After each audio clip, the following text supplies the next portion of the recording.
بسم اللہ الرحمن الرحیم۔ کچھ تکلیفیں ہمارا امتحان لینے نہیں بلکہ اپنے ساتھ جڑے لوگوں کی پہچان کروانے آتی ہیں۔ جب اپنے ہی اپنوں کو ذلیل کریں تو درد زیادہ ہوتا ہے۔ دنیا کا مشکل ترین کام اپنوں میں اپنوں کو ڈھونڈنا ہے۔ اپنی زندگی جیو، نہ تو منہ بند ہوں گے اور نہ ہی زبانیں۔ ہر بار برداشت کرنا اور مسکرا کر آگے بڑھ جانا ممکن نہیں ہوتا۔ کئی بار ہم بکھر بھی جاتے ہیں۔ جب لوگ دل سے اترتے ہیں تب ان سے بات کرنا تو دور، ان کی شکل دیکھنے کا بھی دل نہیں چاہتا۔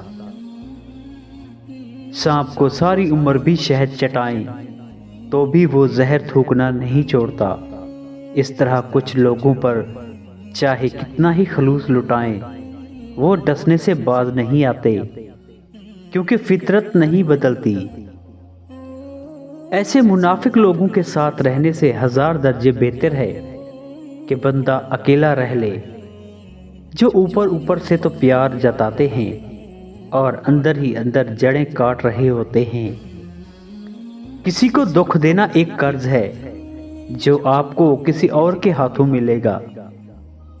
زندگی میں کسی بھی انسان کو اتنا قریب مت کرو کہ وہ آپ کو معمولی سمجھنے لگے۔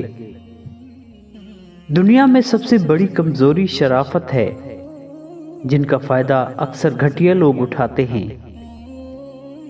جو لوگ دوسروں کا جینا مشکل کرتے ہیں ان کا مرنا آسان نہیں ہوتا۔ گفتگو ہی بتا دیتی ہے تربیت ہوئی ہے یا صرف پالا گیا ہے۔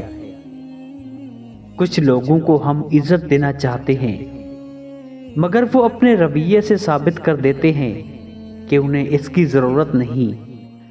سمجھدار عورت اجڑے ہوئے گھر کو آباد کرتی ہے، جبکہ ناسمجھ عورت اچھے بھلے آباد گھر کو برباد کر دیتی ہے۔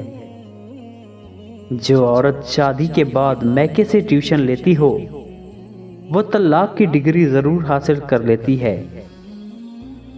وہ گھر برباد ہو جاتے ہیں جہاں بہو سے زیادہ اہمیت شادی شدہ بیٹی کو دی جاتی ہے۔